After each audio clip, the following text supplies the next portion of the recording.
It was late afternoon, and we were headed towards Kings Mountain National Military Park to do some exploration. A well-known battle between the Patriots and Loyalist militias had taken place there back on October 7th, 1780, in a string of military operations that took place during the second half of the Revolutionary War. We arrived a little after 4 p.m. and took a quick glance at the trail map before venturing onto the pathway that takes you around the mountain. All right, so do you think we can do all that in 45 minutes? Yeah. It's a short walk, I believe just a little over a mile or so. A short trail indeed, but one that takes you through the exact areas where the battle took place. One of the first battles with Americans fighting each other on both sides, with only one British commander involved who led those loyal to the crown. You had the Patriot Whigs, comprised of backcountry folk, often referred to as over mountain men, along with trained militiamen on one side of the battle. Tory forces, those who remained loyal to the crown, commanded by the experienced British Major Patrick Ferguson on the other side.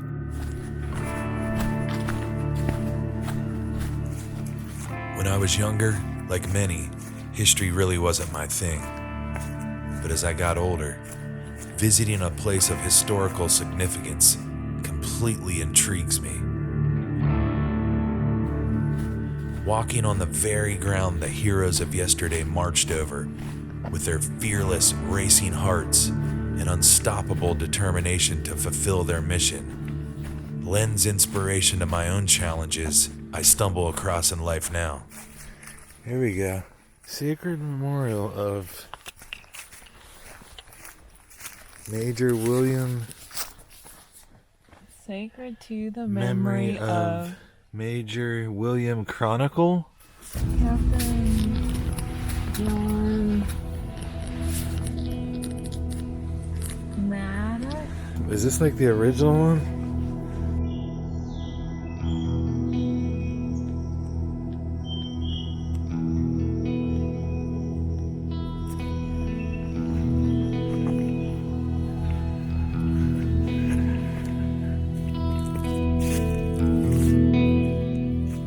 Here fell Major William Chronicle.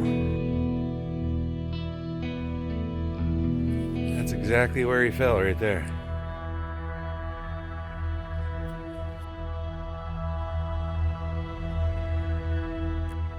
The story leading up to the battle is just as interesting as the battle itself, all worthy of being told. You definitely don't even have to be a history buff to get lost in the many stories of the Revolutionary War era. All you really have to do is devote some time to absorb journals and letters written from that time period. You will soon be bitten.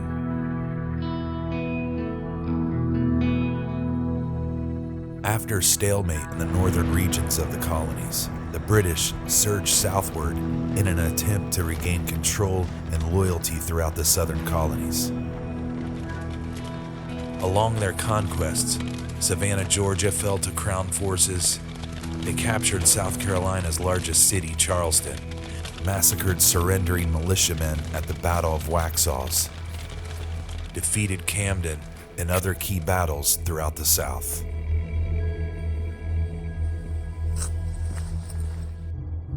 Now just imagine for a moment, 240 years ago, living west of the Blue Ridge and Appalachian Mountains, near the boundaries that divided the 13 American colonies from the western frontier, and receiving a message to cease opposition or face consequences, as written by Major Patrick Ferguson of the British Army. It must have been somewhat intimidating and equally infuriating. His message read, "I shall march this army over the mountains, hang your leaders, and lay waste your country with fire and sword."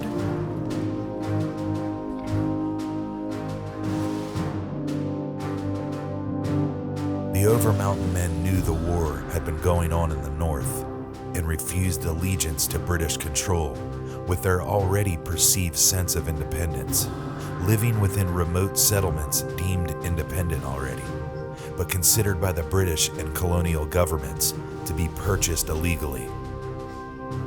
The settlements over the mountain later joined with revolutionary leaders and began fighting the Patriot cause.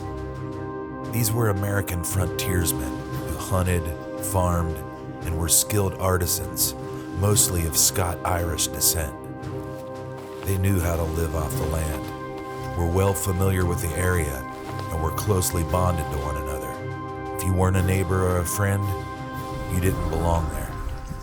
There it is. Yeah, President Hoover.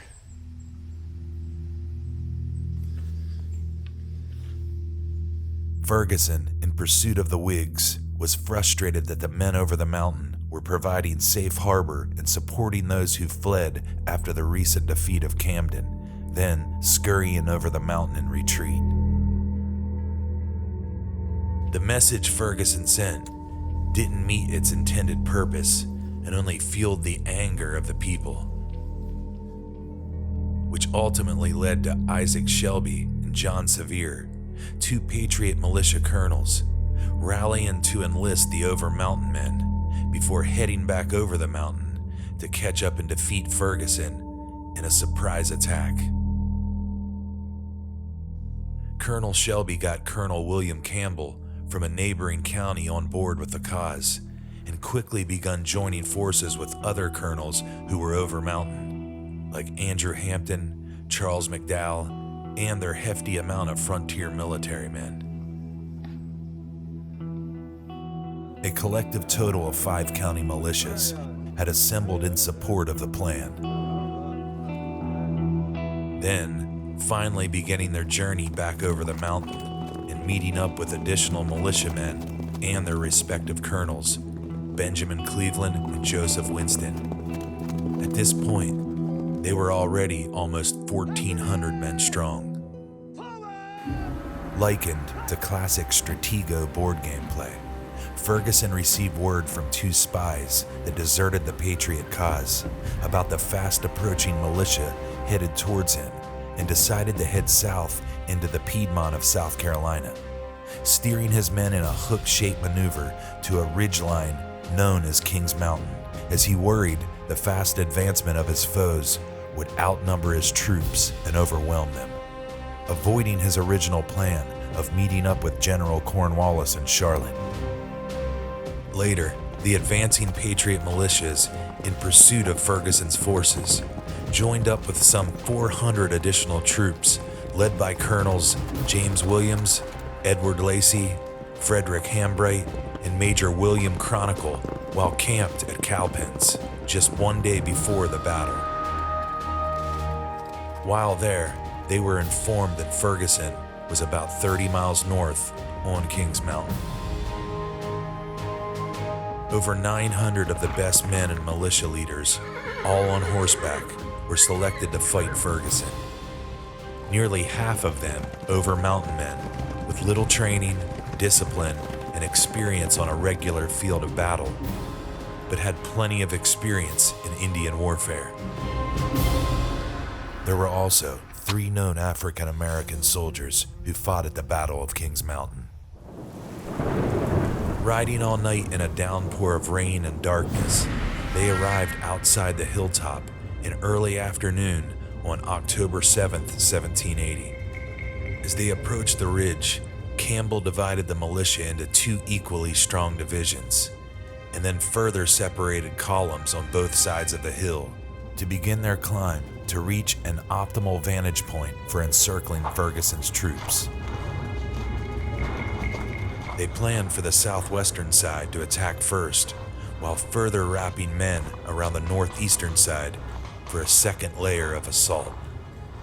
According to legend, the fighting finally began with the battle cry from Colonel Campbell: "Shout like hell, fight like devils."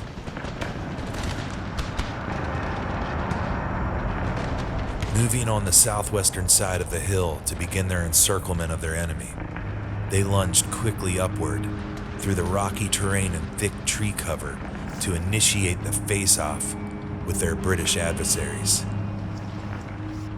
As the approaching Patriots were spotted climbing the hill, a volley of Brown Bess musket fire originating from Ferguson's mountaintop coordinates whizzed over their heads. The offensive the Patriots had begun furthered their pre-planned strategy to surround, penetrate, and overrun the Loyalists by waging a barrage of rifle fire in return from the southern slopes. Intertwined within the tree cover of the hillside and firing shots behind the rocks and boulders, their mission was to overwhelm the clear grounds of the summit that the Loyalist forces waged their defenses from,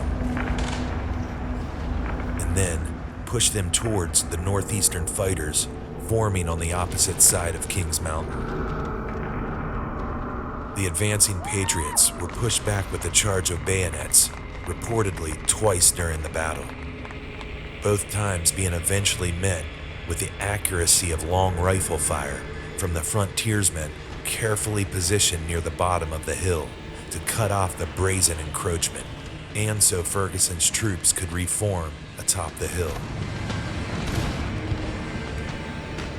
From the northern edge, Sevier and Shelby's soldiers cut through the hillside like hardened freedom fighters with a true cause.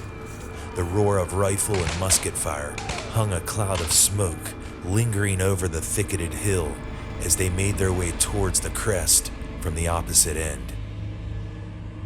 To commemorate the victory of Kings Mountain, October 7th, 1780. Eventually, the southern crest was overtaken by Patriot regiments, and Ferguson's men were pushed backwards towards the northern incline, where the stalled strategy to attack and circumscribe the enemy opposition was now fully underway. The Northern Company had finally reached the pinnacle as well. Ferguson was now completely surrounded by the onslaught of vengeful Patriot Whigs. A lot of history on this little corner right here. The end of an era for Major Ferguson. With his time running short and odds against him, Ferguson's will to surrender seemed non-existent as he desperately trotted to and fro like a defiant dragoon from days long past. With the Patriots now overwhelming the crest from all sides, Ferguson's pride spawned delusion and sure defeat. Clothed in a checkerboard hunting shirt, blaring his acclaimed silver whistle, and potentially with sword held high, held opposite his crippled right arm, his final moments were suddenly upon him. After having a horse shot from beneath him, he urgently climbed onto an alternate and made one last desperate charge through the Patriot lines, but was quickly inundated by rifle shots from numerous backwoodsmen firing from ideal logistics, causing him to fall hard from his horse. With a foot caught in a stirrup, he was dragged straight through the fury of the Patriot marksmen. Colonel Ferguson Fell. fell. Fell October 7th, 1780. After Ferguson's demise, and with a white flag of surrender raised, a clear-held grudge of Tarleton's massacre led to the victors administering no quarter to the defeated Loyalists still standing. Many were vengefully repaid for their crimes through the fate of reprisal and victory at the top of Kings Mountain. As the prisoners of war were gathered and herded off the mountain and away from the battleground, soon after, some would be tried and convicted, with their fate ending in the darkness of the gallows. Major Patrick Ferguson came to rest near the area he took his final fatal hit, and still rests on the side of the mountain to this very day.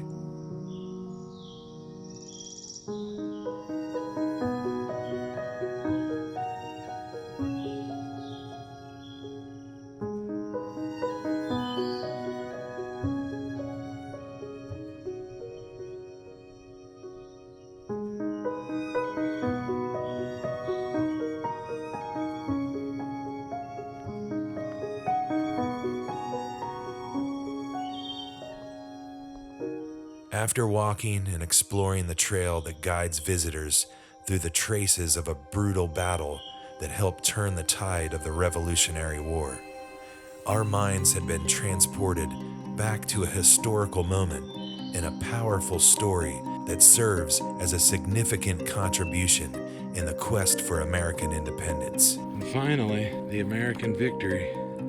Exploring the area, nature, and remnants of an era long before us, we were quickly snapped back to reality after hearing the sounds of the park ranger's warning siren, signaling that our time to vacate the battleground of Kings Mountain had finally come. All right, we running a little late here. We heard some sirens going off, and the park ranger was letting us know that we're here after hours in the parking lot. And of course, we were taking our time back there exploring history. He's ready to lock the gate, but anyways, glad you guys came along for this one. Hope you learned a little bit about Kings Mountain and the Kings Mountain battle, and thanks for tagging along. It's time to put this quest in its capsule and seal it away. We'll see you guys soon on the next one.